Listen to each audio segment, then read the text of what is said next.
Muffed is here. A year with real football to talk about. This is the Colts 2025 season in review. Muffed! The Colts finished 2025 at 8-9 and missed the playoffs for a fifth straight year. And the way they got there might be the most stunning collapse of the modern era. Indianapolis started 8-2, looked like the best story in football, then lost 7 straight to close the year.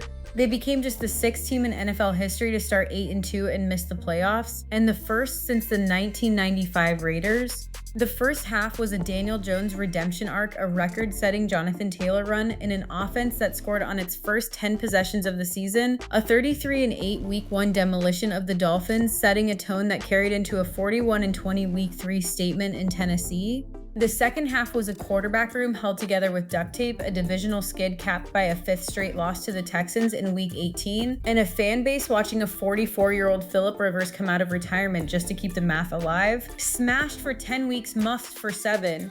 That's the season in one breath. Now the team by the numbers. The Colts averaged just under 27 points a game and surrendered just under 24. On paper, a comfortable winning team, but that average hides a brutal split. Through 13 games with Jones healthy, the offense generated plus 48.9 expected points added through the air, a stat measuring how much each snap improved their scoring chances at plus 0.11 per play, genuinely top shelf. After Jones went down, minus 16.5 expected points added over 4 games at minus 0.12 per play. That's not a slump, that's a different team. Turnover differential landed even at 21-21. Third down conversion hit 44%, 81st percentile. And red zone touchdown rate sat at 23%, 94th percentile. The scoreboard said good team. The variance, 40 points one Sunday, 16 the next, said boom or bust waiting to happen. Now let's talk about the passing offense. The cleanest stat line here is the before and after on Daniel Jones. Through week 14, 250 passing yards a game, 19 touchdowns to 8 interceptions, plus 48.9 expected points added, top 10 offense, no caveats.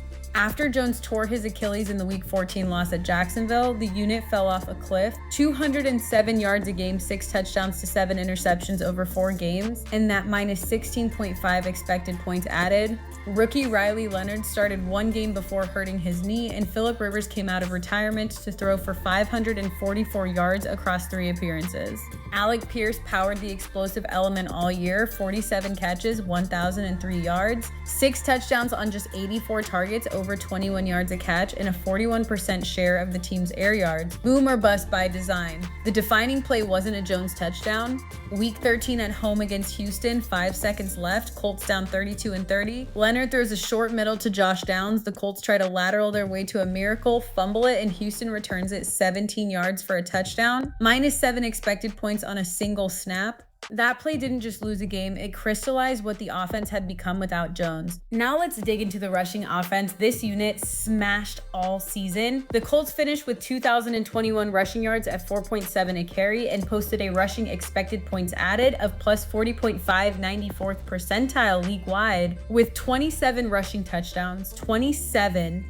The engine was Jonathan Taylor, 1,585 yards on 323 carries, 18 rushing touchdowns, and a new franchise record for career rushing touchdowns as a Colt, passing Edger and James. His rushing yards over expected, a stat measuring how many more yards a back gets than an average runner on the same carries, sat at plus 390, elite. The variance read mirrors the team, with Jones threatening defenses. Taylor averaged 5.2 a carry, and the unit produced plus 47.6 expected points added through 13 games. Once defenses loaded the box post Jones, those numbers crashed to 3.1 a carry and minus 7. Peak Taylor looked like the 83-yard touchdown up the middle against the Falcons in Week 10 that flipped a fourth quarter deficit. When the offense functioned, this is what made it go. Next up, the pass defense. Much messier story. The Colts allowed 4,462 passing yards on the year, 262 a game, and gave up plus 26.4 expected points added through the air. For the listener tracking that number, on defense you want negative. Positive means the opposing passing game beat you. They finished 31st against the pass, and the 43% third down stop rate sits in the 22nd percentile. The bright spots were takeaways and flashes of pass rush, 21 takeaways, 78th percentile, 39 sacks, 93 quarterback hits. The Sauce Gardner trade at the deadline, which cost 2 first-round picks, was supposed to fix this group. It didn't. Injuries forced practice squad cornerbacks into rotation for nearly half the season. The unit was opportunistic. Picks against the Raiders, the Cardinals, the Chargers, but week 15 in Seattle, week 16 against the Niners, week 18 in Houston. They couldn't get a stop when they needed one, boom or bust by way of takeaways, masking a soft coverage floor. And the run defense, this is the unit that quietly held up its end. The Colts allowed 102 rushing yards a game at 4.0 a carry, and the run defense expected points added allowed sits at minus 21.7. And remember, on defense, negative is great. That's a 78th CS percentile number against the run, with only 16 rushing touchdowns surrendered all season. Variance was minimal, sturdy from week 1 through week 18, the rare unit on this roster that didn't collapse.